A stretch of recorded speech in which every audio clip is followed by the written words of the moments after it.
Hey, okay, so we're in for the final section, the final my wrap up of Thus Spoke Zarathustra. So, what can you take away from this? I think, in a nutshell, there are basically four things this book's about.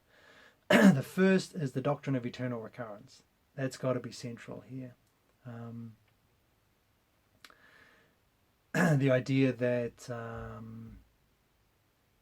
everything will repeat, everything has repeated for in the past eternally, and it will repeat into the future eternally. And this, I think, is not given as a metaphysical truth. It's presented more. So Nietzsche's not saying that maybe this is what actually happens. I think all he's doing is pitching the idea out there, so that as kind of a test for how completely you have embraced life. And Nietzsche's all about moving forward, positive, willful, strong, forward-moving philosophy. So any time it's a saying yes to life as opposed to a no. So the doctrine of eternal recurrence, what it says is, I completely accept life and I affirm it 100%, and I would do it all again if I had to. And that attitude, that if everything were to recur for forever, I would be happy with that. That is kind of like a test to how well you have lived your life, how well you've kind of succeeded in whatever in human existence, right? As being a human. And the problem, there is a problem here that Zarathustra had to overcome, and the problem was, first of all, the problem of the doctrine of eternal recurrence itself, but also the problem that humans' pettiness would recur for eternity. He mentions that at one point. That was a sticking point for him. He wasn't upset about the eternal recurrence. Well, eventually he wasn't upset about it for his own sake, but for the fact that just thinking about the crowd that's going to continually recur forever, that was just this idea that there would be this continual eternal recurrence of this lowly herd like individual, this crowd, that people that he calls the crowd, that would recur eternally. That was another problem for him. So anyway, the first thing is the doctrine of eternal recurrence. The second thing, which also has to be counted as one of the key points of Thus Spoke Zarathustra, is overcoming pity. That's what everything builds towards. At the very end, right, the last trial for Zarathustra is to overcome his pity, not for the crowd, but for the higher man, the man who would who's above the crowd, but still not the ones that Zarathustra's waiting for, the ubermensch. But he has to overcome his pity for those individuals, because even Zarathustra felt pity for them. So overcoming pity, that's the second thing. The third thing is, and these are perhaps lesser, these last 2 points, creating our own values.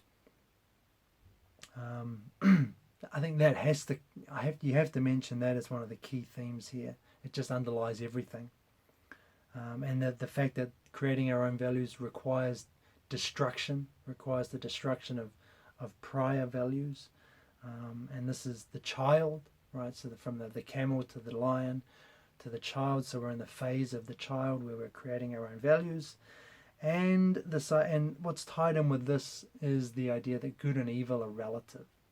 So there is no absolute morality. There's only what we say. And the fourth point is the ubermensch themselves.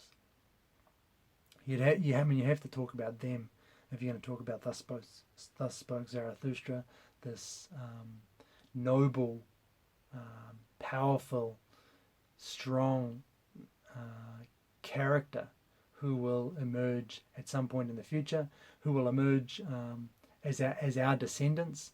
We're the bridge to these ubermensch, and that's where Zarathustra is focused. That's where his concern lies, with them, not with us, and not with the higher men either.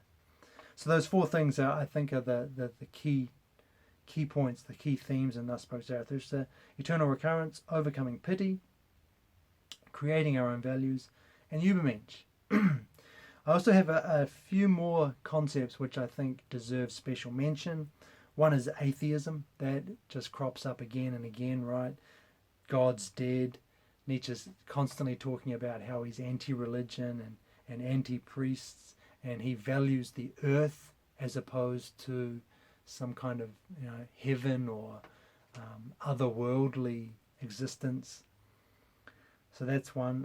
The passions, valuing the passions, accepting and embracing our passions rather than denying them and trying to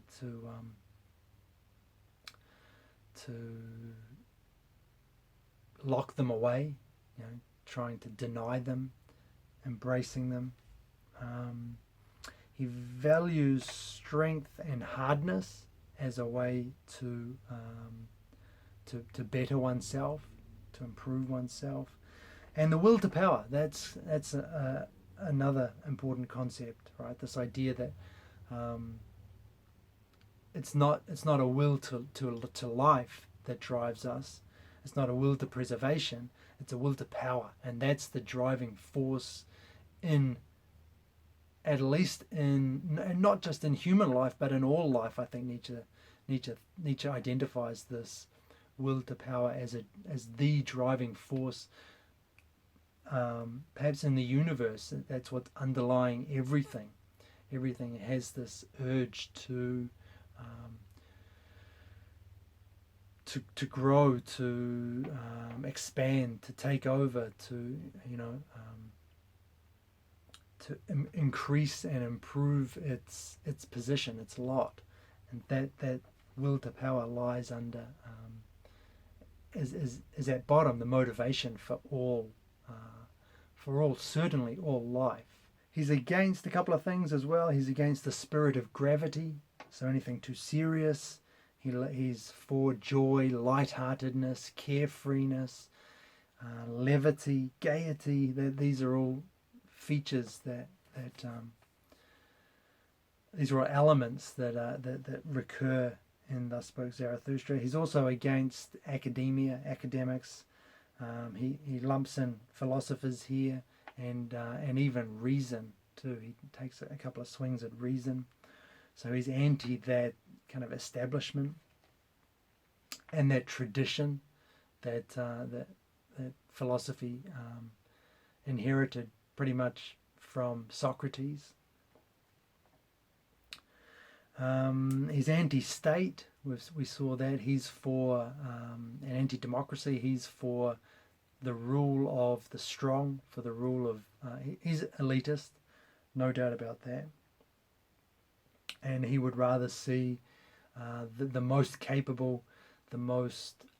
the strongest individual rising up and commanding, rather than this kind of a parliamentarian kind of situation or democratic situation, which rather than putting one up, one more capable, one better individual above the others, kind of lowers the standard and makes everybody, includes everybody in this, but includes what he calls the mob, the crowd.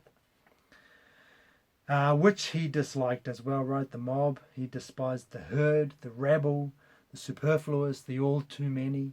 Those are all terms that he used. He wasn't that enthused about those people. And he didn't like this idea of love thy neighbour, which came up again and again and again. And we've looked at why in quite a bit of detail. It makes the other, it makes your neighbor dependent on you, and it's kind of a life denying, maybe not life denying, but it's a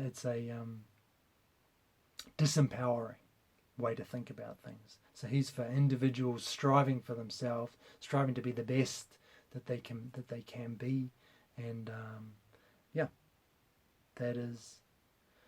that's my summary there of Thus Spoke Zarathustra in 11 minutes odd. Okay, so I'm going to finish there. Next thing on my radar is Beyond Good and Evil. So hopefully I'll get around to that shortly, and we'll go through that book in a bit of detail. It's a little bit like Thus Spoke Zarathustra. It kind of jumps all over the place a little. He does have kind of dedicated chapters or essays, so there are themes that marry. Anyway, I'm going to finish up there, and I'll see you the next time I get something done. Thanks for listening, and I hope you got something out of it. See ya.